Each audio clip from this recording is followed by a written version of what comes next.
my scrappy friends, welcome to my channel. Today I am doing a SpiegelMom scraps layout for the blog, so I will make sure I have linked below the blog post so that you can go read more about this layout and see some close-ups. I am doing an 8.5 by 11 layout, and right now I'm just kind of looking through a couple of the pictures that I have and trying to figure out what I want to scrap. I am definitely one of those scrapbookers who scraps based on what I feel at the moment about a picture. It's just, I think I scrap the best when I scrap that way. So for the most part, it works for me.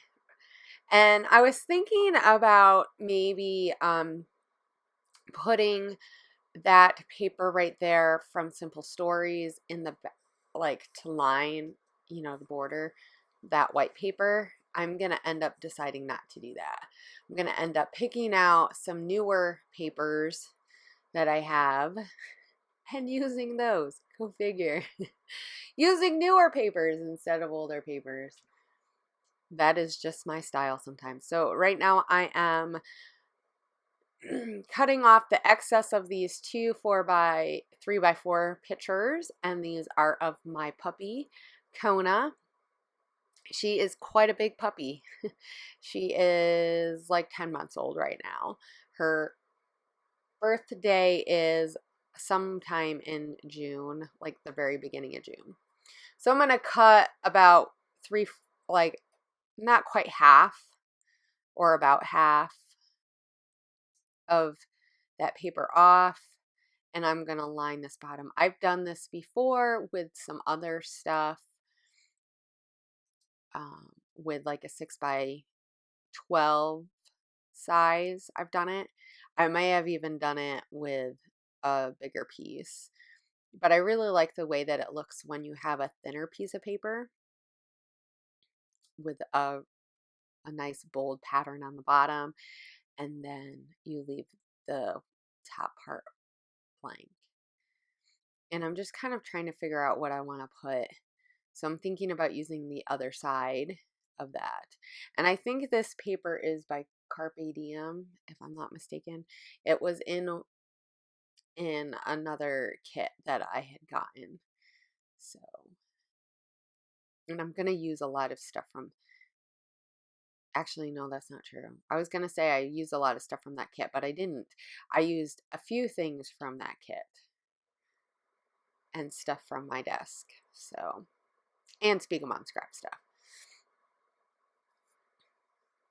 So I had to get up and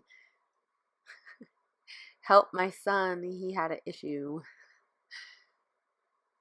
Problems of a mom, right?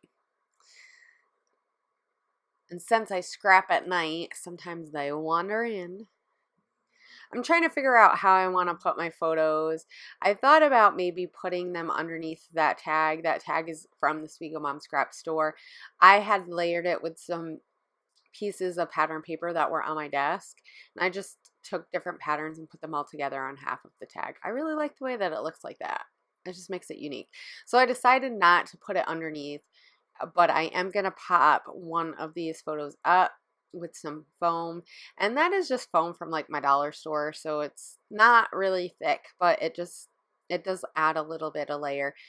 And when you put it with two photos and one is on top of the other photo, it just kind of lifts it up and gives it a little bit of a shadow, which is kind of cool. And then I'm going to take some of this other paper from that kit. I think it was just paper. I think it was just like a paper add-on or something. And then I'm going to use some of this twine from the store, and I'm going to staple it with my little gold mini attacher. I really like that. They're super small. The staples are so cute. I know, I'm so behind the times. So I thought about using that arrow, and then as I start putting these die cuts from citrus twist on here. I'm gonna end up deciding not to do that because I found these on my desk, and these are from Pretty Little Studio. Here Comes the Sun by Marie Pierre Capistran. So I'm going to use those because they're so pretty. I've not been using them because they're so pretty. It's bad. I really just need to use my stuff because I have a ton of it. And I thought the flare would look really cute in there. I couldn't decide at first if I wanted the blue one or the pink one, but I ended up using the pink one. It really helps just bring out some of the pinks and some of the papers. And then I'm going to add some twine or some thread behind there. I only add the thread in one place. If I had thought about it, I might have added it somewhere else too. And I'm going to leave the angel right there on the other side, so it kind of hooks the tag with the pictures, which I kind of like.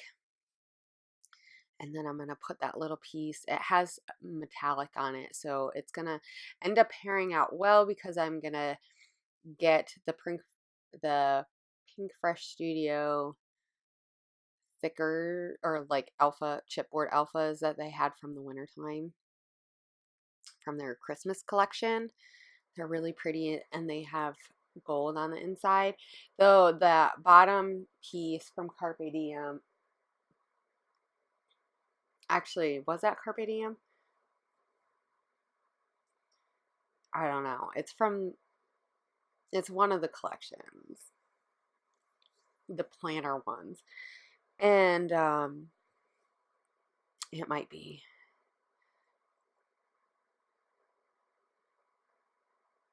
But anyway, that one is more of like a platinum, like a silvery gold color. It's kind of hard to explain. So I am in a minute going to cut some of those gray felty hearts. I've used them in a line before, but I really like to cut them up because I really like those teeny tiny hearts. Though I do add some in a line on here.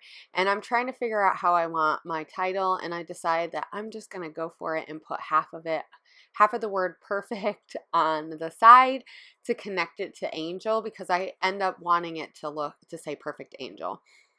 I really like it like that. Just sometimes I do try to do something a little bit fun and different and have my title go around my photos. It just adds something a little fun. I mean, and I kept this really simple. It wasn't very complicated, but I really like it. Sometimes when I feel like I need to switch things up because I'm not creating as much as I would like, or I'm not liking my stuff as much or something, or I'm not enjoying it as much as I like to switch up the size and just do something a little bit different. And so that's kind of what I did for this, and it really helped. It helped me get into the groove of scrapping and really getting some stuff done, because I feel really sad when I don't accomplish what I wanted to accomplish. And the thing is I do it all for fun, right? We all do it for fun. So here I'm playing around with these, and I did put 3 up at the top. I really like the way that it looks. It just kind of helps bring that captured over. And then I'm just going to put some more of those felty hearts around. And then I'm just going to add some of that Tombow. I like the multi liquid, the mono multi, because it ends up being clear, whereas the glossy accents I think sometimes holds them better, but sometimes you can see it. So if you like something, I like to use liquid glue. I know some other people who like to use like Zots or something, but I don't know. I like this better, even though the mono gets all over your fingers. It makes everything sticky, but it really does hold pretty good. So And I like to put my glue down first, and then I'll put them on top. And that pack, the colors that I was using is from the pack Hot Right Now. So I'll make sure I link to that. And if you go to the blog post, you'll also see the stuff that I use. And I ended up deciding to pull out this Ali Edwards ink pad. I bought a couple of those. I really like them. They're definitely more chalky looking than some of the other ink pads that I have. So it's something a little bit different. And so here I am. I'm done just about. I'm going to do the journaling on there, and here are the close-ups. I hope you guys have a great day. I hope you guys are inspired to just have fun and maybe put a little twist on what you're creating. And don't forget to head over to the Facebook group and share with us the stuff that you're making with the SpiegelMom Scraps sequins and products that you've gotten. Bye.